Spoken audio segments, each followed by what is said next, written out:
What just happened? We fought the Marathas in the desert, and then we got really drunk, and now we're in Russia. Russia. Yes, sir. Ugh.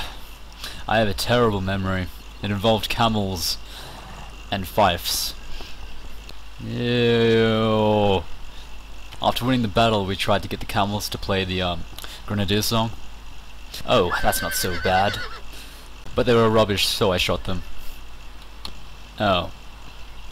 Right, so why are we stopped? The Russians, sir. I don't want to kill today. As a matter of fact, our light infantry has been exchanging fire with them for the past hour. And why wasn't I notified? Didn't want to interrupt the vomiting, sir. Ah, shut up, noob. We can't fight them for much longer. They tore us apart. Oh, really? Then instead of running away, then why didn't you fire back? They have rifles. They fire further. Rifle, where? Then why don't you just aim higher? Okay, lads. Last night it was rum. Tonight it will be vodka. Empire up in this. Up in this. Let's get empirical. This is Synoptic and I'm doing a 2 vs 2 commentary. Empire Total War, obviously, on Homestead. I'm playing with Blonkers. We're both playing as the Dutch. Our opponents are DavidLaRaie and a guy called Condom. And our armies are going to be a continuation of Spectre's build with the Grenadiers. As if we are reducing line infantry further, increasing artillery strength, while maintaining the Grenadier effect of 3 grenades.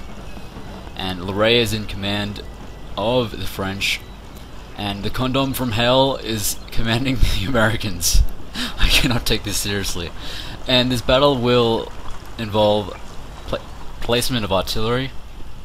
So it's all about trajectory with Howitzers with their arcing fire. As you can see, LaRaie has placed 3 of his Howitzers behind the hill, which is good against foot artillery, but not necessarily against Howitzers. The main aim with Howitzers is placing your artillery on the slant itself, and as before, this video is using blood and smoke and the weapon sounds, and I'll put those details again in the video if you want to use them yourself. And as you can see, the Condom boy has moved his army into a corner. These guys know each other, as we found out checking their IDs, so they're working together. These aren't exactly randoms.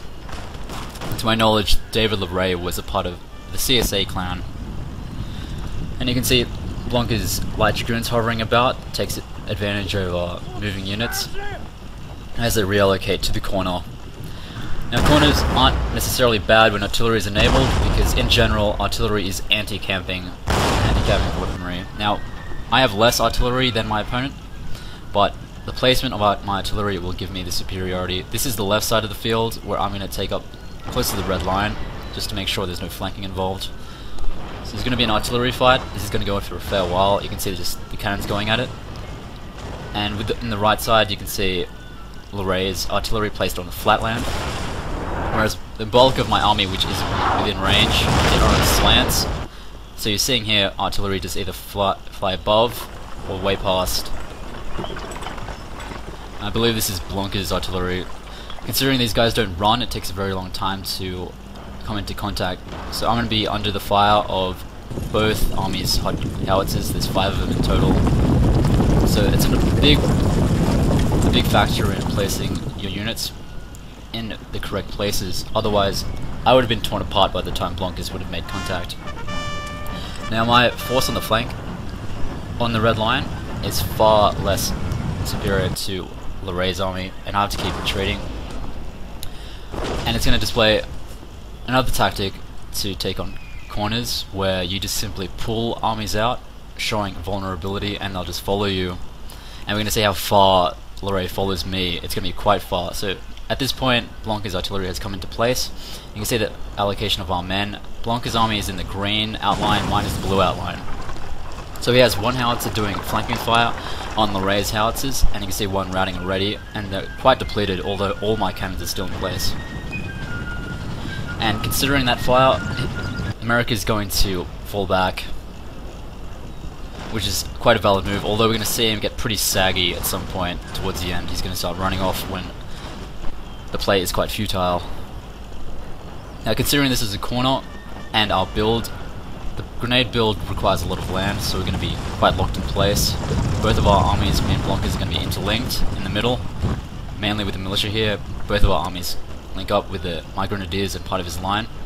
Blonkers moves out to the far left, and America has deployed many stakes, although there is some weaknesses here. I'm taking on stakes. Generally, they might not be able to stake the whole area, especially with these new maps. They're just too large. So I'm able to send my Regiment of Horse in a gap, force retreat, and this is going to allow the full push of the midsection. And in the background you can see Blonkers' army hitting the left, where there's also no stakes. So just going to avoid the stakes altogether because they just block too much fire. And back there, all my artillery places, my artillery placement is still in effect. No real damage there whatsoever as of yet, and will not incur many losses further on. Here's a hero Grenadier from Blonkers taking on the Generals Bodyguard. And Grenadiers versus any horse is going to smash them up pretty good. So the Condom from Hell is going to have to move them out. And now with the middle push, my Grenadiers can come into action. Check out this guard, it goes from full units to about 18 within seconds. Now when you're mounting a full assault, such as Blonkers' assault on the right of this field, you will not have the micro to run away. Now busting that open, I'm able to attack America's artillery, which is going to put an end to this full Howitzer assault. And as you saw before, the majority of LaRaie's French artillery has been eliminated. So now we're looking on their side of the field. This is where France initially was, although at this point he's advanced much further in to keep chasing my retreating army, as I stated before on the far right. And we're going to see that right now with this overhead. You can see how far I've come back. I've come back to almost deployment of mine, which is it's an annoying tactic to use against your opponent, mainly because it's 6 versus 3 line infantry, so I have no choice. But I am going to pounce on him at one point, and this is the remainder of the Condominator even, his army. And I think at this point he's going to start retreating. So there's France's army. Some of it is still hidden, so that's the bulk of his main force. And there's a fatal flaw here, he has no cavalry. He had to commit that earlier on to the assaults of me and Blonkers' combined assault.